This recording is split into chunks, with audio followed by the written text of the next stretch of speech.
उन्होंने तो शास्त्रों का अध्ययन कर विद्या प्राप्त करने की विधि ही जानी थी, किंतु केवल शक्तिपात के माध्यम से बल तथा ज्ञान का क्षणों में दूसरे शरीर में स्थानांतरित करने का योग उन्होंने केवल सुना था और इसे कथाओं का एक अंग ही स्वीकार करते आए थे।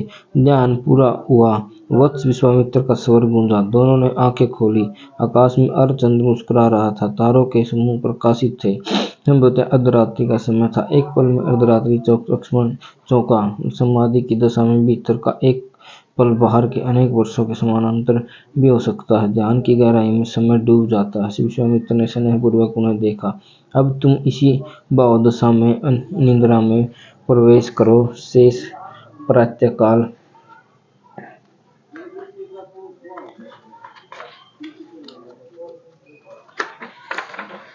प्रातःकाल ब्रह्म मुहूर्त में विश्वामित्र उठ गए। उनकी दृष्टि राम लक्ष्मण पर गई। दोनों भाई शिशुओं के समान तनिकों पत्तों के आसन पर गहरी नींद में थे। विश्वामित्र के हृदय में उनके प्रति वात्सल्य का पारावार उमड़ रहा था। वे मन ही मन सोचने लगे कि इन राजकुमारों को निर्दोष, सरल, सहज और तेजस्वी दशा का श्रेय वे किसे दें।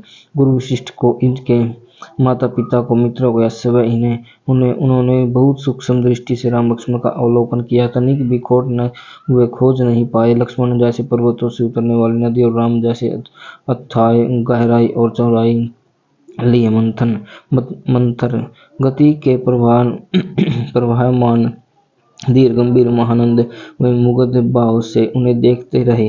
उनका एक मन कर रहा था कि अब इन दोनों को जगाओ और स्नान इत्यादि से निर्भीत हो संध्या उपासना करने को कहा, और दूसरा मन पिघलता जा रहा था कि विश्वामित्र, कल तुमने इन्हें खूब थकाया और अब बालक कुछ विश्राम कर रहे हैं तो इन्हें सोने दो। किंतु पहला मन नहीं माना। उसका कहना था कि इनमें अभ्यास और वैराग्य की अग्नि जलती रहनी चाहिए। तुमने जो विद्या इन्हें दी है उसका अभ्यास कर उसे सिद्ध भी तो करना है। उन्होंने नरश्रेष्ठ राम विश्वामित्र का स्वर स्नेह शक्ति था। राम की पलकें बड़ी कोमलता के साथ खोली। लगा जैसे वे सो ही नहीं रहे थे, केवल नयन मूंदे विश्राम की मुद्रा में लेटे थे। लक्ष्मण भी उठ गए। दोनों ने विश्वामित्र को प्रणाम किया। विश्वामित्र ने निर्देशानुसार उन्होंने शेष कार्यों को पूर्ण किया और आगे की यात्रा पर प्रस्थान किया। संध्या होने में अभी कुछ समय शेष था। वे गंगा और सरयू के संगम क्षेत्र में पहुंच चुके थे। प्रकृति अपने पूरे सौंदर्य के साथ वहां नृत्य कर रही थी। पुष्पों की सुगंध से सारा वातावरण आनंदित था। कुछ दूरी पर उन्हें एक अति सुंदर, आकर्षक व शैलपूर्ण एक आश्रम दिखाई दिया। भगवान, यह पवित्र और मनोहर आश्रम किसका है? विश्वामित्र ने देखा कि राम के स्वर में भक्तिपूर्ण जिज्ञासा थी। अद्भुत है, राम जो ऊर्जाओं को अनुभव करता है। जन्मों जन्म की तपस्या के बाद जो गुण ऋषि मुनि प्राप्त नहीं कर पाते, वे राम में सहज वर्तमान है। राम, इस आश्रम को पूर्ण जानने के लिए इसका इतिहास भी जानना होगा। विश्वामित्र बोले, इतिहास है कि भगवान शिव पूर्व काल में इसी आश्रम में समाधि रहा करते थे। इस एक दिन कामदेव ने उन पर आक्रमण किया। तब शिव ने हुंकार भरी और उसे अपनी रोष दृष्टि से देखा। कामदेव के सभी अंग जल गए। वह अंगहीन हो गया।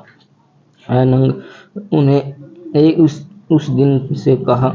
वह अशरीरी होने के कारण अनंग कहलाया और यह शैतान अंगदेश अर्थात कामदेव ने अपना अंग यहाँ त्यागा, इसलिए यह प्रदेश अंगदेश। और इस आश्रम में वास करने वाले महात्मागण काम इत्यादि विकारों से मुक्त जान पड़ते हैं।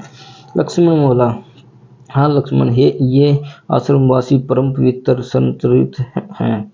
इसके जैसा मुनियों से संभवतः तुम कभी मिले ही नहीं होगे। हमारे गुरु वशिष्ठ इनसे बड़े हैं या छोटे, इसके लिए तो गुरु वशिष्ठ को इनके साथ खड़ा करना पड़ेगा और नापना पड़ेगा। विश्वामित्र से मेरा भी अभिप्राय यह नहीं था गुरुदेव। लक्ष्मण छिपा। पता नहीं ऐसा क्यों होता है कि जो मैं पूछना चाहता हूँ प्रश्न उस दिशा में न जाकर दूसरे अभिप्राय के घर में क्यों चला जाता है। महात्माओं की क्या तुलना। जब भी हम तुलना करते हैं तो उसमें एक को हीन और दूसरे को महान बनाते हैं। प्रत्येक के होने का एक अलग सौंदर्य है।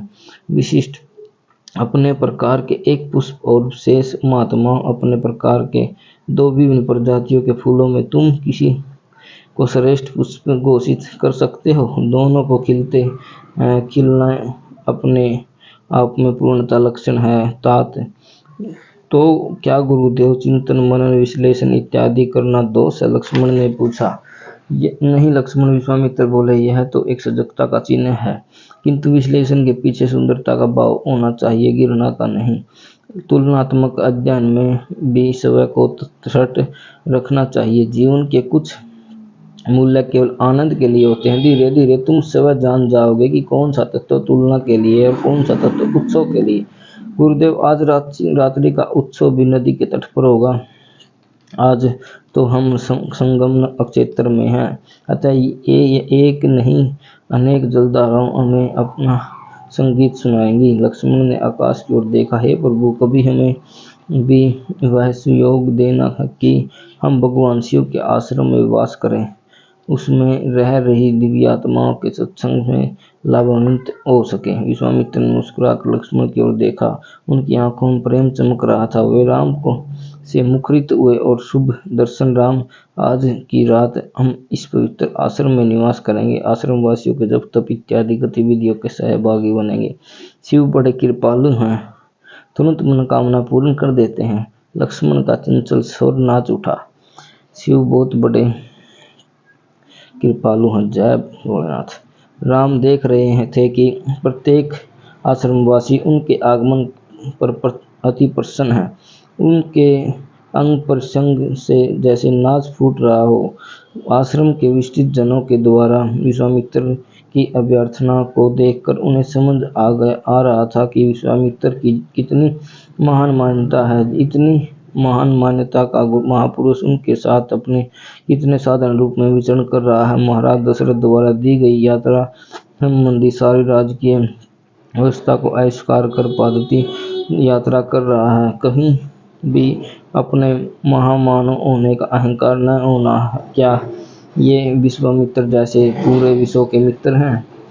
किसी के प्रति कठोर भी होते हैं तो उसके और मानव जाति के कल्याण के लिए होते हैं। राम ने आज तक यहूदा के आश्रम देखे थे, जहाँ प्रवेश पर आश्रमवासी उनके साथ एक राजकुमार का व्यवहार करते थे। उनके क्रियाकलापों और वार्तालापों में राम के प्रति सभी सुंदर भाव थे, किंतु वह राजकुमार है इसका बोध वे उसे कराते रहते थे। किंतु यहाँ उसके परिचय से आश्रमवासी आनंदित हैं। वे राम की अतिथि का स्थान दे रहे हैं। उन्हें कोई अंतर नहीं पड़ रहा कि राजपुत्र हैं। राम उनकी सहजता पर मुग्ध हो रहे हैं।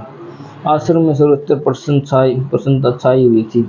रात्रि को सभी आश्रमवासी मिलकर बैठे। विश्वामित्र ने अनेक मनोहर और मनोरंजक कथाएं सुनाकर सभी को आनंदित किया।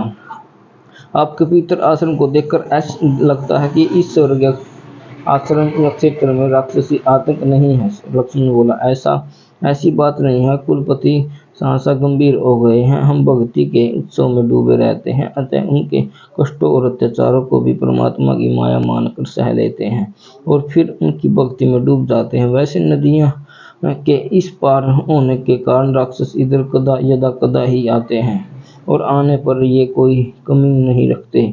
वे भरकर हमारा रक्त पीते हैं और मांस खाते हैं। लक्ष्मण का स्वर बेचैन था। वह राम से बोला, अब ऋषि मुनियों के दर्शन से कहीं अधिक श्रद्धा राक्षसों के दर्शन करने की है।